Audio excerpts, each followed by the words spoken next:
Congresswoman Omar, as of 6 a.m. this morning, you are the subject of an FBI criminal investigation. FBI Deputy Director Dan Bongino's words cut through the House Judiciary Committee hearing room like a gunshot.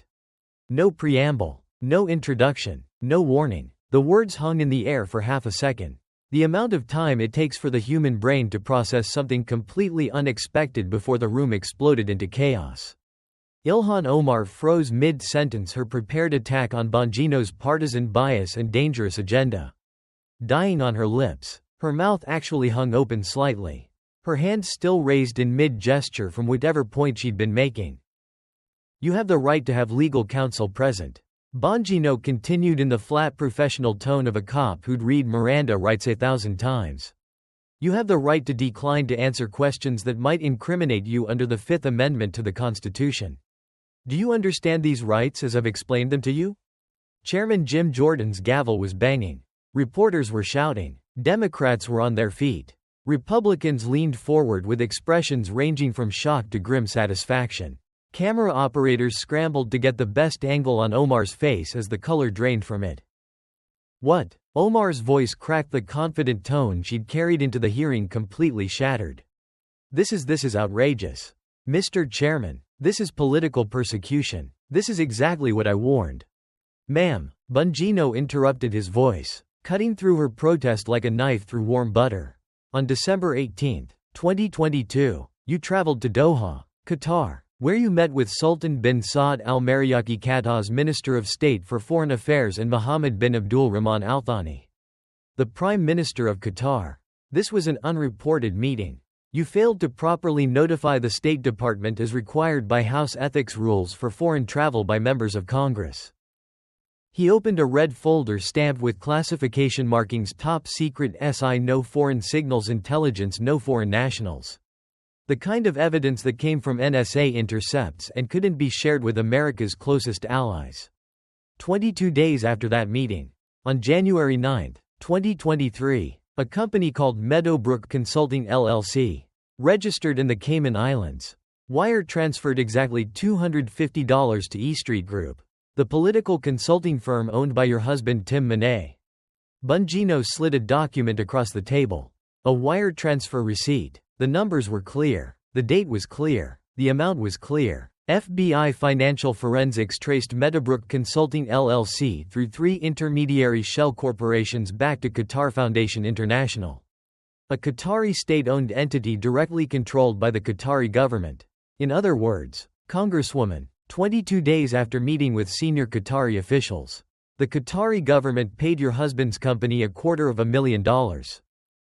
He pulled out another document, a timeline chart with dates, amounts, and votes listed in clear columns. And then over the next 7 months, you cast 7 votes in the House of Representatives that aligned perfectly. And I mean perfectly, with Qatari foreign policy interests. You voted against designating Iran's Revolutionary Guard as a terrorist organization. You opposed arms sales to Saudi Arabia. You questioned U.S. military presence in the Middle East. Every single vote matched Qatar's geopolitical interests. Bongino looked up from his documents, his expression hard as granite. You met with Qatari officials. They paid your husband $250. You voted exactly how they wanted you to vote. That's not foreign policy disagreement. Congresswoman, that's bribery. That's acting as an unregistered foreign agent. That's conspiracy to defraud the United States.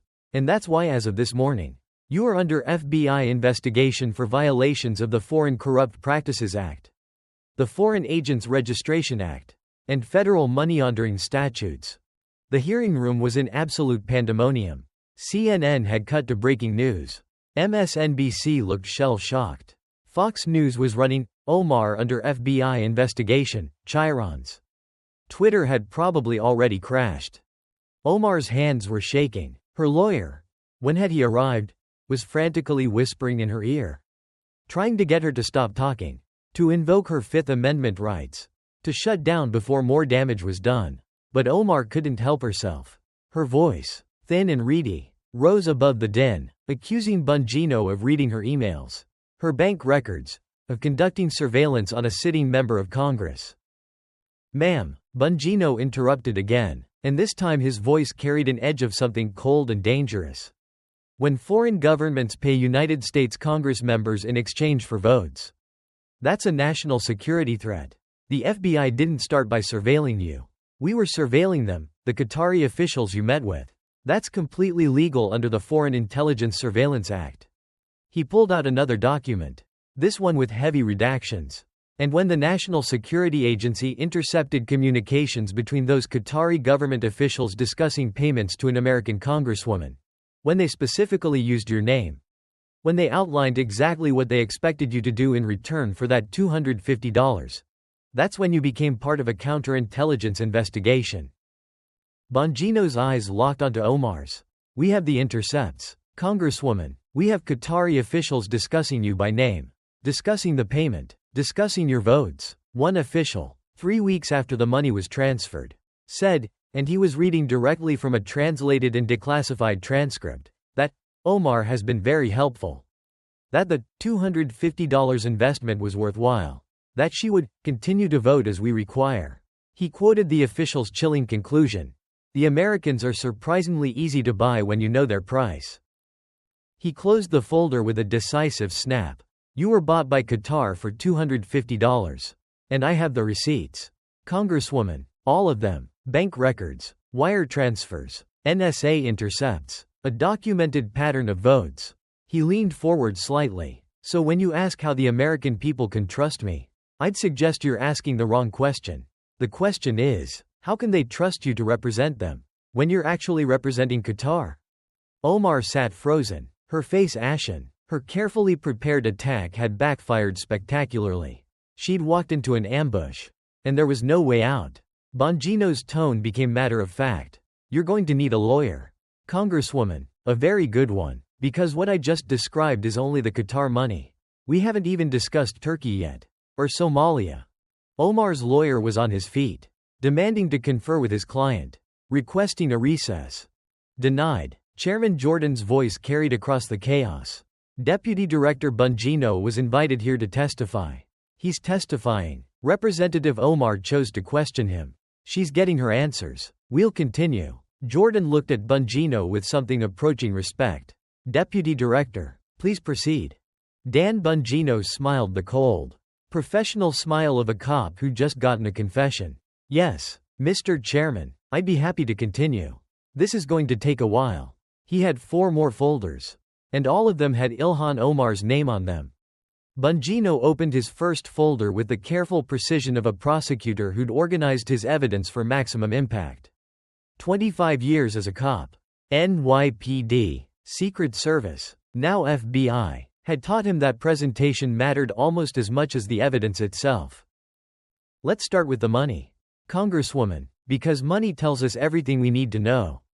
FBI financial forensics, he explained, was an art form. His team could trace $1 through a dozen shell companies, across multiple countries, and through cryptocurrency conversions, they could follow money anywhere. And they had followed hers. He motioned for a large diagram to be displayed on the screens throughout the hearing room. It showed a flowchart, a complex map of money moving through various corporate entities. This is $250 making a journey. Let me walk you through it. The timeline was brutal in its simplicity. December 18, 2022. Omar's unreported meeting with Qatari government officials in Doha. December 28, 2022. Qatar Foundation International, a Qatari state entity, transferred $250 to Meadowbrook Consulting LLC. This, Bongino noted, was a Cayman Islands shell corporation created exactly 3 weeks earlier. It possessed no employees, no office, and no website. It existed solely to receive and transfer money. The journey continued. January 3rd Road, 2023. Meadowbrook transferred the full amount to Atlantic Advisory Group, a Delaware LLC, also freshly created, and equally empty. January 6, 2023. The money moved again. This time to Strategic Outreach Partners, another shell in Nevada. Finally, on January 9, 2023, Strategic Outreach Partners transferred $250 to E Street Group, Tim Minet's firm, with the innocuous memo line, consulting services rendered. Bongino looked up from the chart. 4 transfers. 3 countries. Multiple shell corporations created specifically to obscure the source of the money.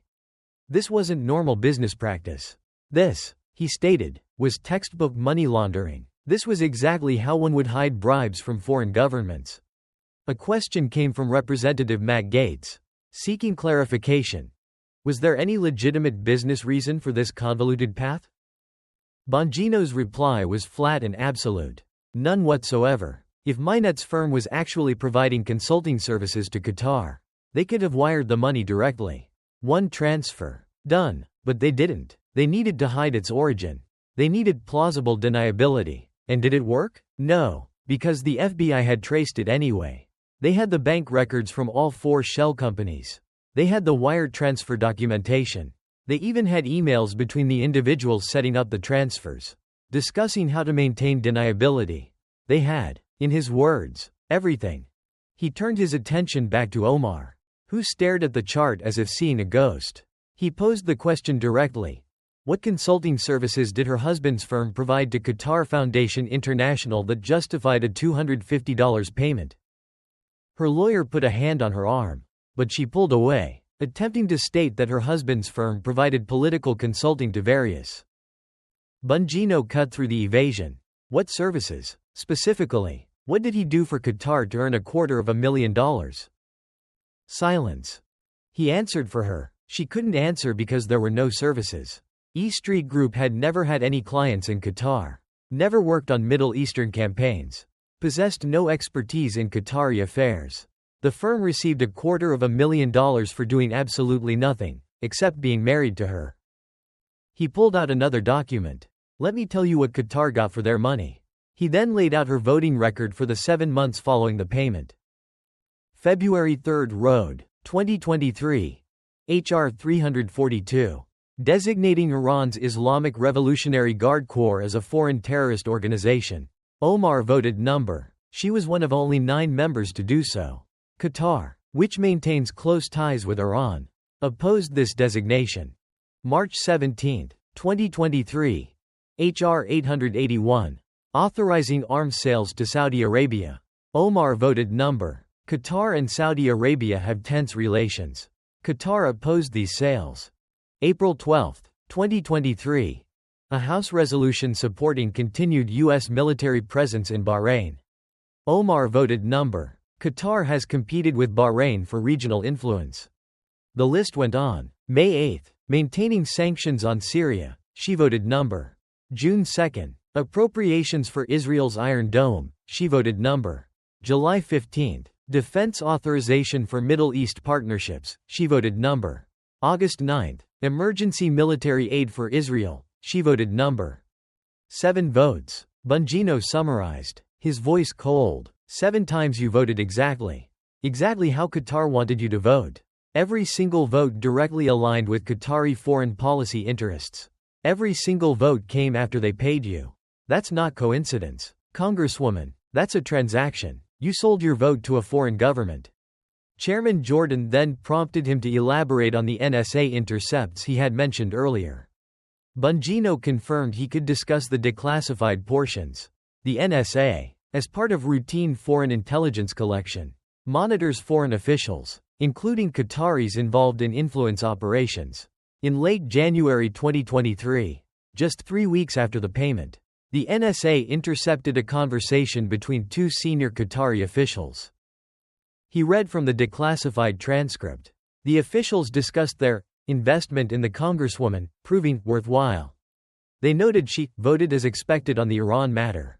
They bragged that for $250, we have secured a reliable vote, and that she understands the arrangement.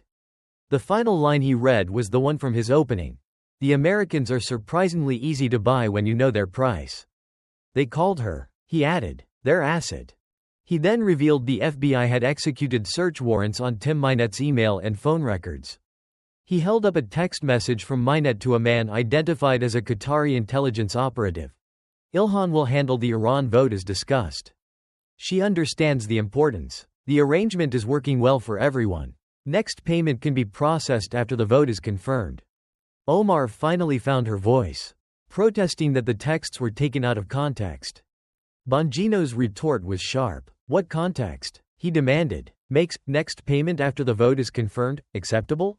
What context makes selling congressional votes to foreign governments legal?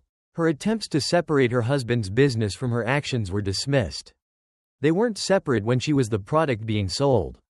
Senator Tom Cotton, attending as an observer, was recognized. He noted that as a veteran, he understood foreign influence operations. What Bongino was describing sounded like a textbook foreign agent operation. He asked if the congresswoman had ever registered under the Foreign Agents Registration Act, FARA. Bongino confirmed she had not, which constituted another federal crime. She was, in the FBI's view, an unregistered foreign agent, and that made this a counterintelligence investigation, not just a corruption case. Finally, Bongino pulled out one more financial analysis. This one a pie chart of E Street Group's total 2023 revenue. Of $3.2 million, $250 came from the Qatari shell companies, $180 came from Turkish-linked entities, and $2.7 million came from Omar's own campaign committee. This isn't a real business, Bongino concluded. It's a vehicle for funneling foreign money and campaign money into your household. And where did that Qatari money go? Within 30 days, $45 for a Mercedes-Benz, $78 for personal travel to Turks and Caicos, $35 to pay off credit card debt, $15 for luxury goods. That's not a consulting payment, Congresswoman. That's a bribe that you spent on cars and vacations. Representative Jim Jordan leaned forward. The room knew what he was about to ask. Bongino had mentioned Turkey. Was there more foreign bribery beyond Qatar? Yes, Mr. Chairman, Bongino affirmed, his voice grim. Significantly more. He closed his first folder and reached for the second. Labeled, Turkey. The Qatar payment was just the beginning. Let's discuss your votes on the Armenian genocide. Bongino opened the second folder without pause, maintaining the relentless pressure that every experienced cop knows breaks down defenses. The methodical, almost mundane, shuffling of paper was more terrifying than shouting. Congresswoman, let's talk about Turkey. In March 2023, he began, just 2 months after the Qatari payment. Her husband's firm received another wire transfer. This one was for $180. It came from a company called Bosphorus Strategic Advisors.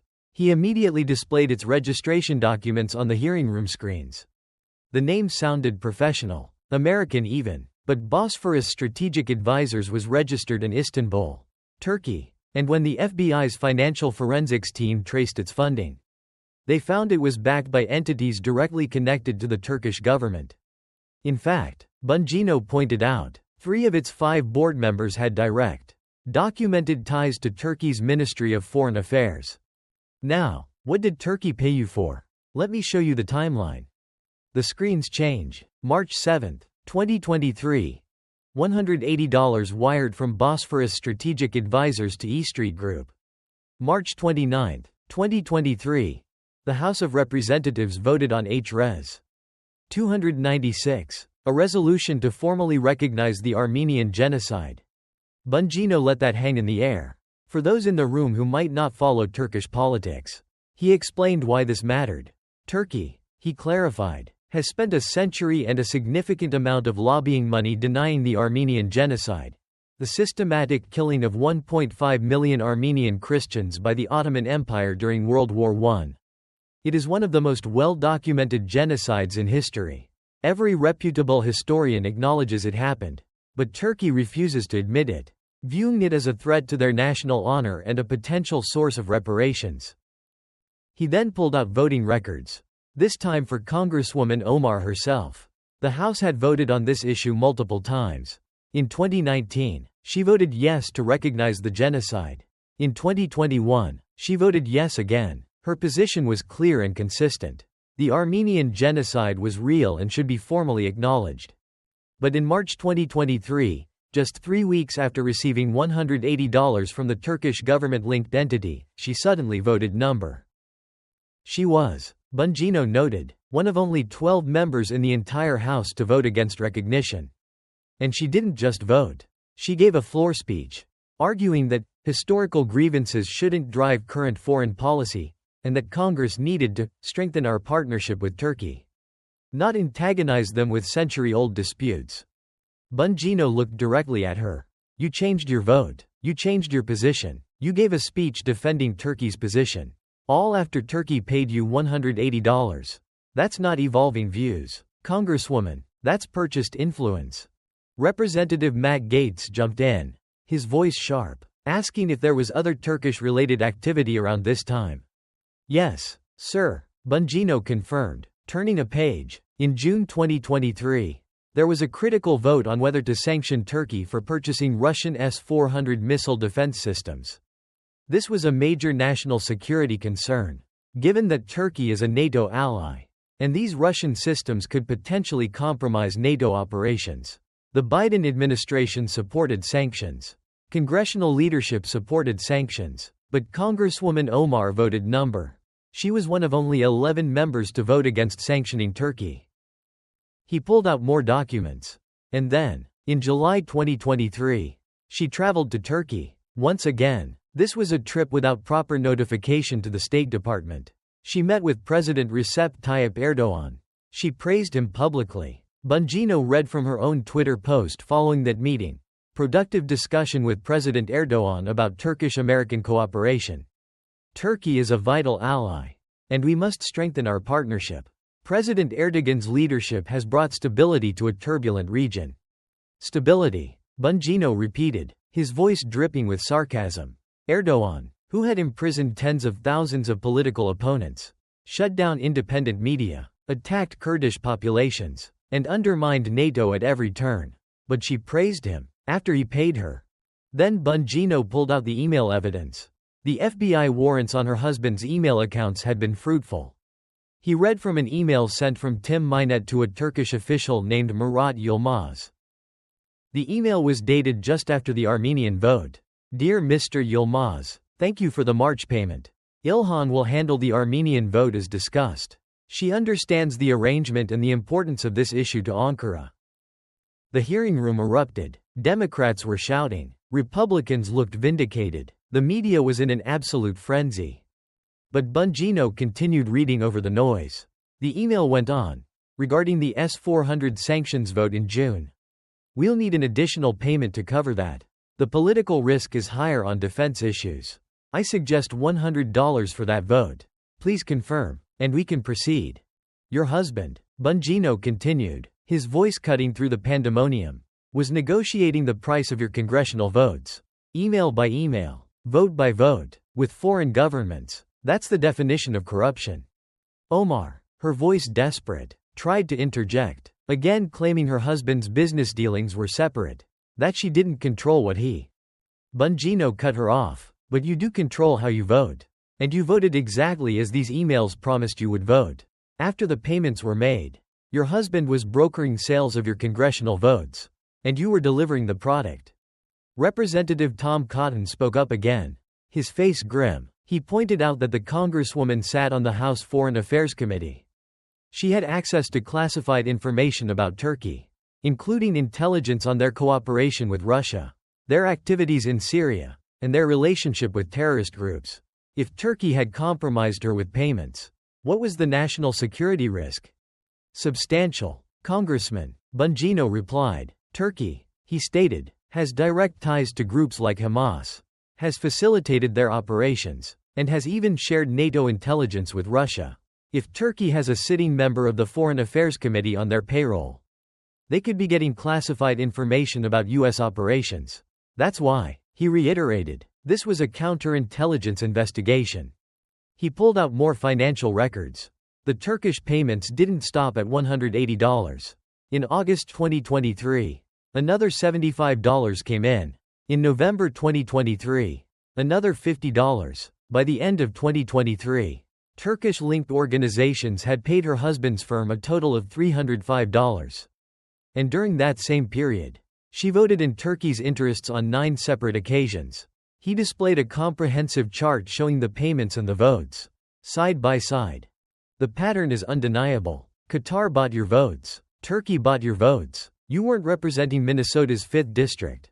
Congresswoman, You were representing Doha and Ankara. Representative Nancy Mace raised her hand. Her question was simple. Bongino had mentioned Somalia. Was that another foreign government paying her? Yes, ma'am, Bongino said, his expression darkening. And that one is even more disturbing. Because it involves weapons trafficking and potential connections to terrorism. That's the next folder.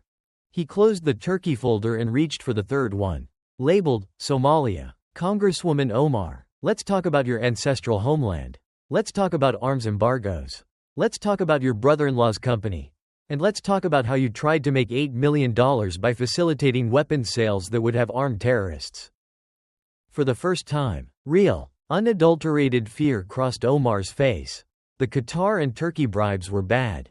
But what Bongino was about to reveal was potentially treason. Bongino opened the fourth folder. This time, Omar's lawyer physically put his hand over her mouth. A desperate, futile gesture to stop her from speaking. The man had finally realized that every word she uttered, every denial, was only digging her grave deeper. Congresswoman Omar, Bongino began, his voice devoid of emotion. There's been speculation for years about your immigration history. Specifically, about your marriage to Ahmed Noor Said Elmi from 2009 to 2017. He acknowledged the public narrative. Conservative media had alleged Elmi was her biological brother, and that she had married him to circumvent immigration restrictions. He also acknowledged her defense. She had called this a conspiracy theory, Islamophobic, and racist lies. He pulled out a document.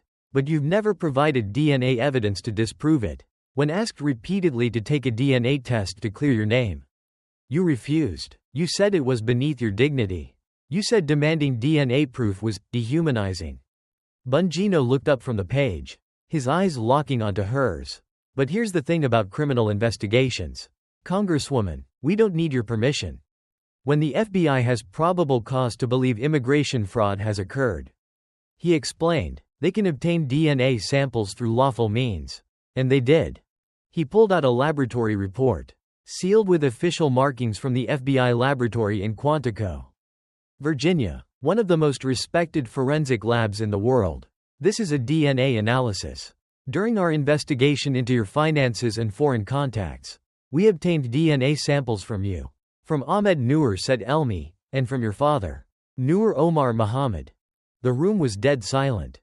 He detailed how they were obtained. Her sample came from a coffee cup she discarded at a congressional hearing. Elmi's came from a cigarette butt collected during FBI surveillance. Her father's came from medical records he provided to immigration authorities during his own naturalization process. All, Bongino stressed, were lawfully obtained and properly analyzed. He held up the report for the committee and the cameras. The results are conclusive and scientifically certain. Ahmed Noor Said Elmi shares 50% of his DNA with you. Not cousin-level similarity. Not second cousin level. Exactly 50%. That's the DNA match for full siblings who share both biological parents. He let the facts sink in. Ahmed Noor Said Elmi is your brother. Congresswoman, your biological brother. And you married him. Representative Matt Gaetz was recognized, asking if there was any possibility the DNA test was wrong. Any chance of lab error? No, sir, Bongino replied. DNA testing at this level is 99.9% accurate. We ran the test twice using different samples to confirm. Both tests showed the same result. Full sibling match. That, he said, is scientific fact. He then pulled out immigration documents, displaying a timeline on the screens for everyone to see. Now, let's talk about why this matters. Let's review your immigration history. 1995. She arrived in the U.S. as a refugee. 2002. She entered into a faith-based, non-legal marriage with Ahmed Hirsi. 2008. She separated from Hirsi. 2009. She legally married Ahmed Noor Said Elmi, her brother. 2011. Elmi obtained U.S. permanent residency, based on his marriage to her, a U.S. citizen. 2017. She divorced Elmi. 2018. She legally married Ahmed Hirsi, the man she had been living with the entire time.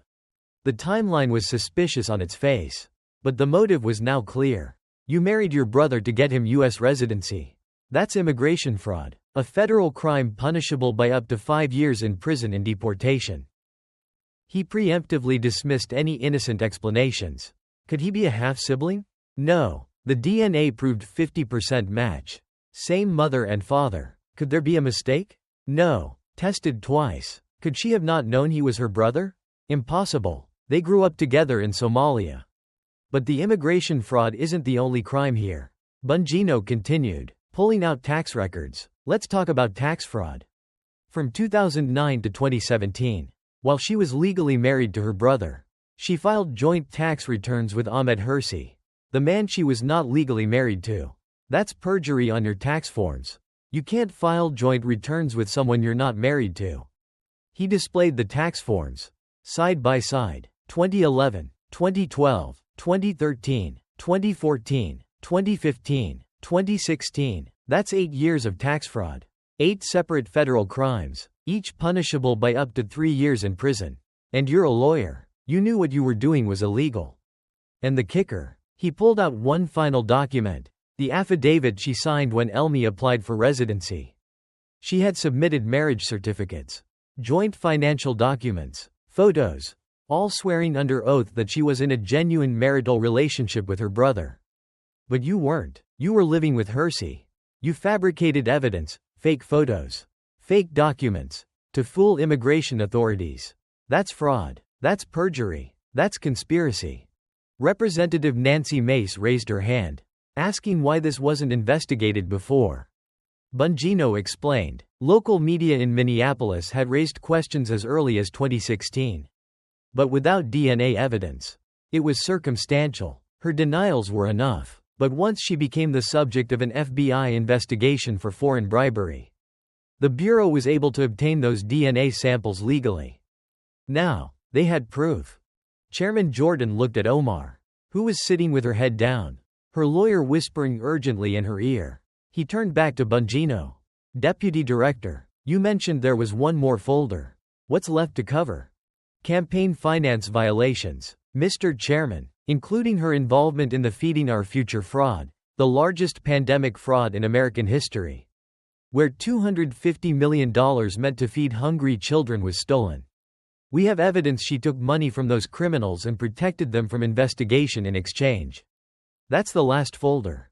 He reached for it. The summary of her alleged crimes was already staggering: foreign bribery, acting as an unregistered foreign agent, attempted weapons dealing, immigration fraud, tax fraud, and perjury. And the hearing wasn't over. Bongino opened the final folder, labeled, Campaign Finance, Feeding Our Future, with a sense of grim finality. Omar was broken. Her lawyer had given up trying to intervene. She wasn't speaking anyway. She just sat there, a hollow shell, staring at the polished table as the man who had once walked a beat in Queens systematically destroyed every aspect of her life.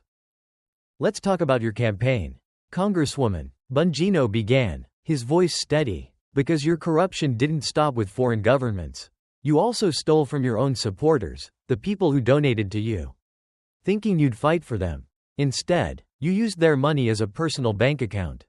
He pulled out FEC reports and financial statements.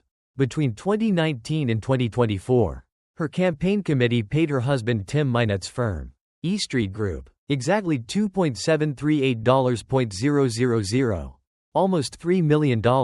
This was public knowledge. The FEC had investigated, found violations, and she had paid a fine. Case closed, right? Bongino shook his head. Wrong, because the FEC didn't know about the foreign payments. They thought the $2.7 million was just standard, if excessive, campaign consulting fees. But now, the FBI knew some of that money was actually foreign bribe money being laundered through her campaign. He displayed a complex financial flowchart. Here's how it worked. Qatar pays $250 to E Street Group. E Street Group then bills your campaign for $300 in consulting services. Your campaign pays E Street Group from donor funds. Now the Qatar money looks like clean campaign money. That's money laundering, Congresswoman. That's using your campaign as a criminal enterprise to clean foreign bribes. Representative Jim Jordan leaned forward, clarifying if this meant donors were unknowingly providing money used to legitimize foreign payments. Exactly, Mr. Chairman. Bongino confirmed. Donors gave to her campaign thinking they were supporting her political work. Instead, their money was being used to disguise bribes from Qatar and Turkey.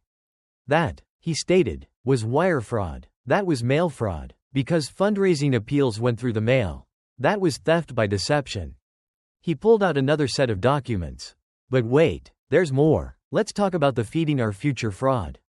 He paused, letting the name settle. The $250 million scheme where criminals claimed to be feeding hungry children during the COVID-19 pandemic but actually just stole the money. The largest pandemic fraud in American history. And it happened in her home state. He displayed photos of several individuals. Amy Bach, director of Feeding Our Future, convicted of fraud. Abdiaziz Shafi Farah, convicted, sentenced to 17 years. And all of them, Bongino stated, donated to your campaign. Total contributions, $16.100. He acknowledged that getting donations from people who later turn out to be criminals wasn't necessarily her fault. But here was the problem. The FBI raided their operations in January 2022. The fraud became a massive public news story. Everyone in Minnesota knew these people had stolen from children. And you kept their money. Bongino said, his voice dropping. For over a year. You didn't return it until March 2023. 14 months later. And only after local media started asking questions. He held up a stack of emails. But it's worse than just keeping their money. The FBI obtained emails between you and Amy Bach from 2021. Before the fraud was exposed. He read from one, dated August 12, 2021, subject: Federal Oversight Concerns. Amy Bach had written, Representative Omar. We are facing increased scrutiny from federal auditors regarding our meal distribution program. We need your help pushing back on this overreach. Can you intervene with federal oversight agencies? Bongino then read Omar's reply. Amy. I'll reach out to HHS and USDA contacts about the audit. Federal government shouldn't make it harder for organizations serving our community. We'll protect you from overreach. The room was stunned. She was asking you to protect her from federal auditors who were investigating fraud. Bongino explained. And you agreed. You used your congressional position to try to interfere with a federal fraud investigation. That's obstruction of justice. He held up one last email. This one from November 2021. After Bach had made another contribution. Omar's reply was chilling. Received your contribution. Will continue running interference with federal overseers. These investigations are harassment. Let me know if pressure increases. She was taking money from criminals and protecting them from federal investigators. That's not politics, Bongino declared. That's racketeering. He slowly organized all his folders in a row on the table. Qatar, Turkey, Somalia, immigration, campaign finance. Let me summarize everything we've established today about Representative Ilhan Omar. Foreign bribery from Qatar, $250. Foreign bribery from Turkey, $305. Attempted Somalia weapons deal profits, $8.000. Foreign agent violations, FARA, 3 counts. Money laundering, 4 counts. Immigration fraud, married her biological brother. DNA proven. Tax fraud, 8 counts of false returns. Perjury, multiple counts on immigration and tax documents. Campaign fraud, $2.7 million in illegal payments to spouse. Obstruction of federal investigation, 2 counts. Wire fraud, mail fraud, racketeering. Total financial corruption, Bongino said, over $11 million. Total federal felony counts, 47. The hearing room was silent, save for the frantic clicking of keyboards and cameras. Congresswoman Ilhan Omar, Bongino said, I've been a cop for 25 years. I've investigated murderers, terrorists, and corrupt politicians. I have seen a lot of bad people do a lot of bad things. You are one of the most comprehensively corrupt individuals I have ever investigated. You sold your office. You married your brother. You stole from your donors. You protected criminals who stole from hungry children. You're not a champion. You're a fraud. You're a criminal. And you belong in federal prison. Chairman Jordan's voice was grim. He asked Bongino what happens next. Bongino looked at his watch. At 2 p.m. today. Approximately 2 hours from now. The United States Attorney for the District of Columbia will unseal indictments charging Ilhan Omar with 47 federal felonies. FBI agents are currently en route to execute search warrants on her congressional offices. Her residences. At approximately 3 p.m., FBI agents will arrest Representative Omar. He concluded by stating that the Department of Justice would recommend she be held without bail as a substantial flight risk, given her access to foreign funds and foreign contacts. Omar's lawyer was frantically gathering papers. Bongino looked directly at Omar one last time. "I'd suggest you make arrangements for your children. You're going to federal prison for a very long time."